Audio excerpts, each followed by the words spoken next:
All right, I'm gonna lower this down a little bit, and I'm gonna pretty much go over with you guys today, once again, the difference between glazes and underglazes, how they work.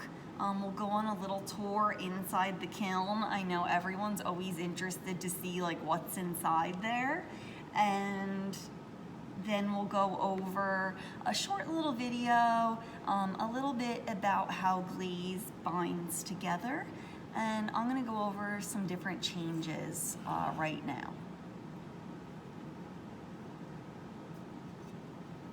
All right, so here is a mug, and this mug has been bisque fired. This was my little hippo that I was showing yesterday. This has not been bisque fired. It's the same exact clay. So as things get fired in the kiln, they change colors because of different properties in not only the clay, but mostly the glazes. In its final stage, after it has been fired all the way, it then looks like this. So I actually just went and I packaged up a bunch of the speckled brown clay for you guys. I'll probably package up the white clay tomorrow. But this is what it looks like, and you could see the drastic change that happens as it goes through the kiln. What happens in the kiln? A whole bunch of different things.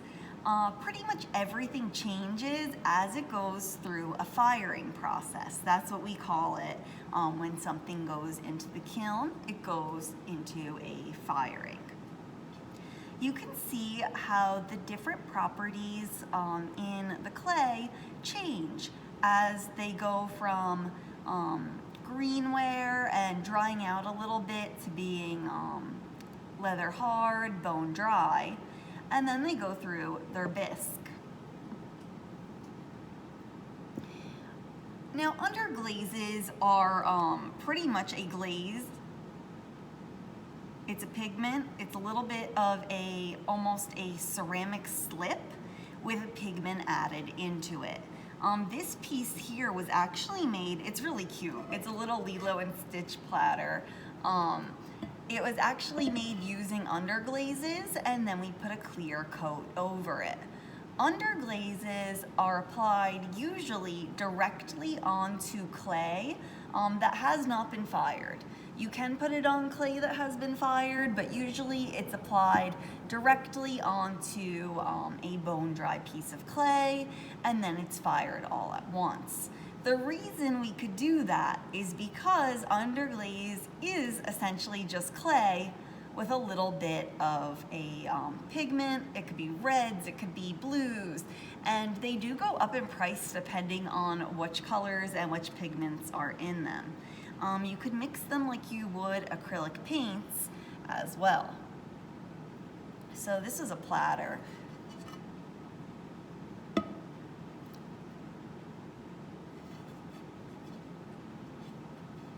Another thing that's really important in ceramics is that a piece, when it's fully fired, it reaches something called vitrified. And that is a really big word, and I have that in a document for you guys. But vitrified means that it's reached its maximum temperature. You want the clay to reach its maximum temperature in the kiln so that it's going to be functional for you to use it for any purpose that you want to. So this is completely vitrified. All of the glaze is attached to the plate here, and it's changed into the color that it should be.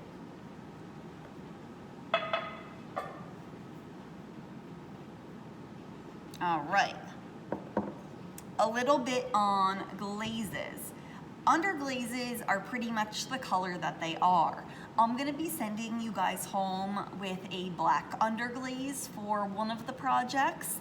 We're gonna be looking at Southwestern art, focusing on Native American art and Mexican art, and we're gonna be looking at a bunch of different kind of like black and white pottery pieces that are detailed and painted.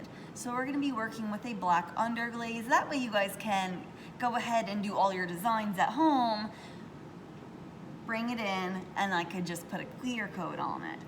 Your other pieces we'll go through. I might have to take like glaze orders or something, or like I talked about doing glaze workshops. We'll figure it out. It will all be fine. After a piece goes through the kiln one time, it is really, really, really porous. That's why it has to be fired once.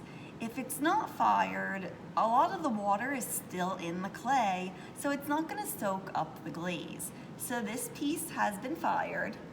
I have that little ping noise that it's making.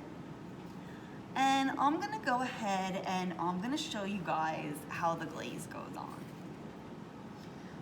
With the glazes we're using in class, they are commercial glazes, meaning that they are mixed up by a company as opposed to being mixed up, you know, if I were to have a bunch of different elements and put them together, kind of like a chocolate chip cookie recipe, but it has to be perfect. So I'm gonna brush on this glaze, and these need 3 really good coats, and some people are always like, Miss Clayton, that's a lot of coats. But you could see just how quickly it's gonna dry.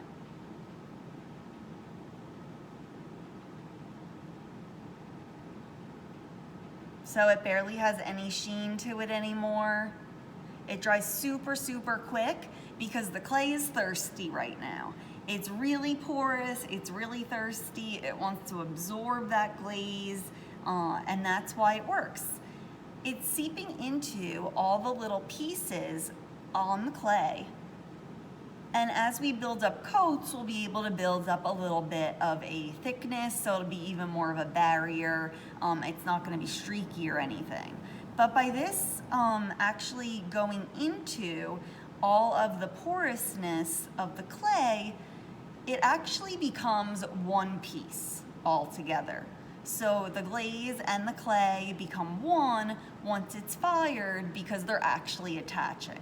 Very similar to a slip and score type thing. Now, what color do you guys think this is going to be? I'll finish glazing it later.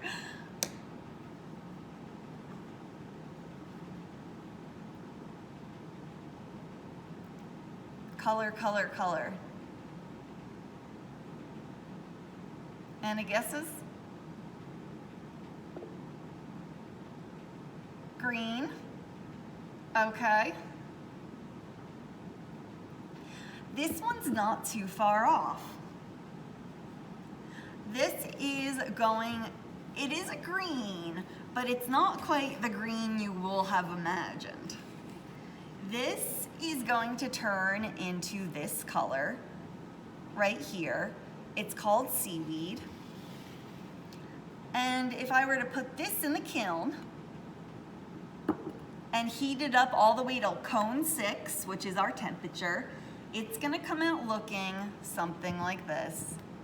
Now, I don't know if you guys can see as well. I'm gonna hold it up to my camera over here, and then I'll put it on the webcam. But it has little areas, here, that's a good one, that have like some green in it, but it almost looks like a metal in a way. So that is a huge change. And I'm also gonna show you, this is the same exact clay as this clay on the bottom here. So you could see just how dark it gets as well. So a lot of things happen inside the kiln to change all these different properties. And I always love opening the kiln. It's like opening a very special present.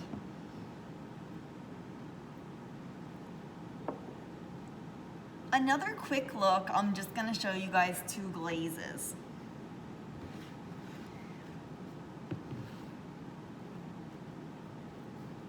So these are both red.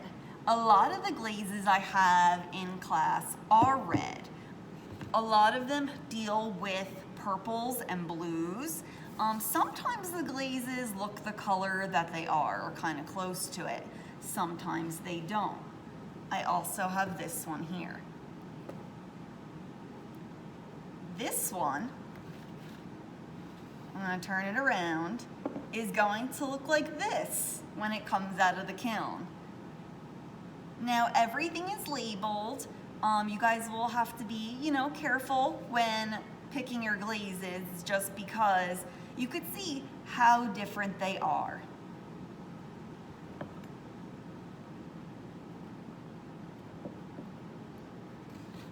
All right, this one here is gonna be purple, just like this little bowl I had yesterday. And depending what color clay you put the glazes over, they'll be lighter, they'll be darker. This is over a white clay, but I think they maybe put like just 2 coats and not the full 3. But it is pretty purple.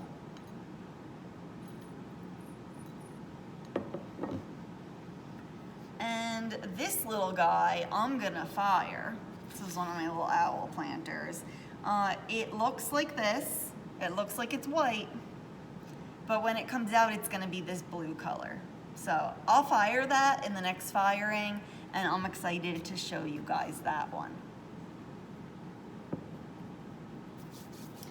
So you kind of see how the clay changes and how the glaze changes inside the kiln. It's really super interesting.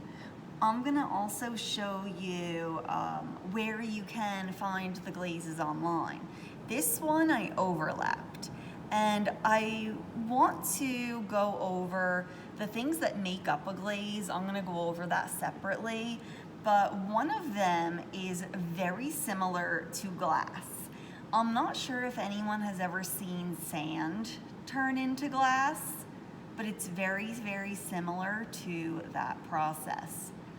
This piece accidentally got too much glaze on it, and it dripped down, and you could see that that almost looks like glass there.